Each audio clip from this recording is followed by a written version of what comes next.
जय माता दी। माता रानी सबका कल्याण करे, सबकी झोली खुशियों से भरे। सर्व मंगल मांगले शिवे सर्वार्थ साधिके, शरणे त्र्यंबिके गौरी नारायणी नमस्तुते। आज का मेरा टॉपिक है प्राकृतिक घड़ी पर आधारित शरीर की दिनचर्या। जी हाँ, जो हमारे बड़े बुजुर्ग थे, ऋषि मुनि थे, वो इस दिनचर्या को अपनाते थे जिससे वो स्वस्थ रहते थे और उनका शरीर बिल्कुल रोग मुक्त होता था। तो आइए जानते हैं उन दिनचर्या के बारे में। कहते हैं प्रातः 4 से 5 इस समय जीवन शक्ति विशेष रूप से फेफड़ों में होती है। थोड़ा गुनगुना पानी पीकर खुली हवा में घूमना, प्राणायाम करना, इस समय शीघ्र शतन से फेफड़ों की कार्य क्षमता खूब विकसित होती है। उन्हें शुद्ध वायु और ऋण आयरन विपुल मात्रा में मिलने से शरीर सशक्त सुफूर्तिमान होता है। ब्रह्म मुहूर्त में उठने वाले लोग बुद्धिमान व उत्साहित होते हैं और सोते रहने वाले का जीवन निस्तेज हो जाता है। प्रातः 5 से 7 इस समय जीवन शक्ति विशेष रूप से आंत में होती है।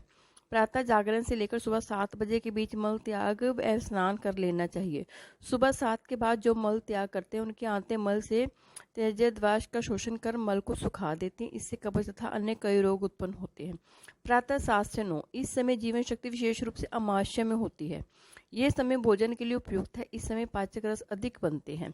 प्रातः 11 से 1 इस समय जीवन शक्ति विशेष रूप से हृदय में होती है। दोपहर 12 के आसपास मध्य संध्या करने की हमारी संस्कृति में विधान है, इसलिए भोजन वंचित है। इस समय तरल पदार्थ ले सकते हैं, जैसे मट्ठा पी सकते हैं, दही खा सकते हैं। दोपहर 1 से 3 इस समय जीवन शक्ति विशेष रूप से छोटी आंत में होती है। इसका कार्य आहार से मिलने वाले पोषक शोषण व पदार्थों को बड़ी आंत की ओर धकेलना है। भोजन के बाद प्यास अनुरूप पानी पीना चाहिए। इस समय भोजन करने अथवा सोने से पोषक आहार रस के शोषण से अवरोध उत्पन्न होता है, वह शरीर रोगी तथा दुर्बल हो जाता है। दोपहर 3 से 5 इस समय जीवन शक्ति विशेष रूप से मूत्राशय में होती है। 2-4 घंटे पहले पिए हुए पानी से इस समय मूत्र त्याग की प्रवृत्ति होती है। शाम 5 से 7 इस समय जीवन शक्ति विशेष रूप से गुर्दे में होती है। इस समय हल्का भोजन कर लेना चाहिए। शाम को सूर्यास्त से 40 मिनट पहले भोजन कर लेना उत्तम रहेगा। सूर्यास्त के 10 मिनट पहले भी 10 मिनट बाद तक भोजन ना करें। शाम को भोजन के 3 घंटे बाद दूध पी सकते हैं। देर रात को किया गया भोजन सुस्ती लाता है अनुभव गया है। रात्रि 7 से 9 इस समय जीवन शक्ति विशेष रूप से मस्तिष्क में होती है। इस समय मस्तिष्क विशेष रूप से सक्रिय रहता है, अतः प्रातः काल के अलावा इस काल में पढ़ा हुआ भी जल्दी याद रह जाता है। आधुनिक फैशन से भी इसकी पुष्टि हुई है। रात्रि 9 से 11 इस समय जीवन शक्ति विशेष रूप से रीढ़ की हड्डी में स्थित मेरुजल में होती है। इस समय पीठ के बल या बाई करवट लेकर विश्राम करने से मेरुजसु को प्राप्त शक्ति को ग्रहण करने में मदद मिलती है। इस समय की नींद स्वादिष्ट विश्रांति प्रदान करती है। इस समय का जागरण शरीर को बुद्धि को थका देता है। यदि इस समय भोजन किया जाए तो वह सुबह तक जठर में पड़ा रहता है, पचता नहीं और इसके सड़ने से हानिकारक द्रव्य पैदा होते हैं जो कि हमारे आंतों में एसिड का काम करते हैं, जो कि बहुत खतरनाक है। रात्रि 11 से 1 इस समय जीवन शक्ति विशेष रूप से पित्ताशय में होती है। इस समय का जागरण पित्त विकार, अनिद्रा, नेत्र रोग उत्पन्न करता है। वह बुढ़ापा जल्दी लाता है। इस समय नई कोशिकाएं जो बनती हैं, इसलिए हमें इस समय विश्राम करना चाहिए। रात्रि 1 से 3 इस समय जीवन शक्ति विशेष रूप से लीवर में होती है। अन्न का सूक्ष्म पाचन करना ये संस्कृत का कार्य है। इस समय जागरण वह पाचन तंत्र को बिगाड़ देता है। इस समय यदि जागते रहे तो शरीर नींद के वशीभूत होने लगता है, दृष्टि मंद होती है और शरीर की प्रतिक्रियाएं मंद होती रहती। इस समय सड़क दुर्घटनाएं अधिक होती हैं। ऋषियों और आयुर्वेद के ने बिना भूख लगे भोजन करना वंचित बताया गया, अतः प्रातः व शाम को भोजन की मात्रा ऐसी रखें जिससे बताए भोजन के समय खुलकर भूख लगे।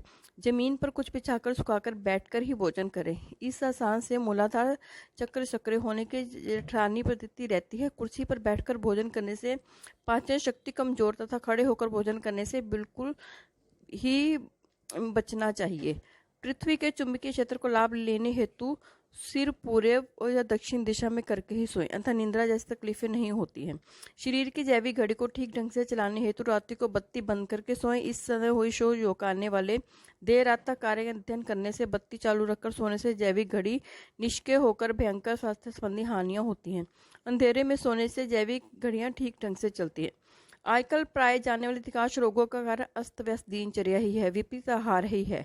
हम अपनी दिनचर्या शरीर के प्रति घड़ी के अनुरूप बनाए रखें तो शरीर के विभिन्न अंगों की सक्रिय हम आराम से प्राप्त कर सकते हैं। इसलिए हमें इन चीज़ों का जरूर ध्यान रखना चाहिए। कोई भी चीज़ हमें उतनी ही लेनी चाहिए जितनी हमारी शरीर पचा सकता है।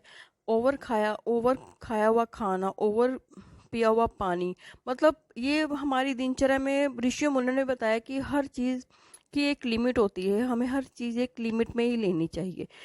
जागना भी एक लिमिट में चाहिए, उसके अपने पूर्व टाइम पे सो जाना चाहिए, ताकि हम अगले दिन सुबह चुस्ती से उठकर अपना नई दिनचर्या की शुरुआत कर सके।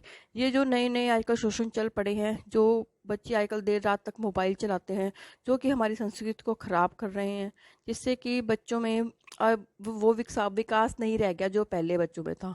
तो हमें अपनी थोड़ी सी दिनचर्या चेंज करनी चाहिए, ताकि हम अपने बच्चों को, अपने आप को ठीक रख पाए। जय माता दी। माता रानी सबका कल्याण करे, सबकी झोली खुशियों से भरे।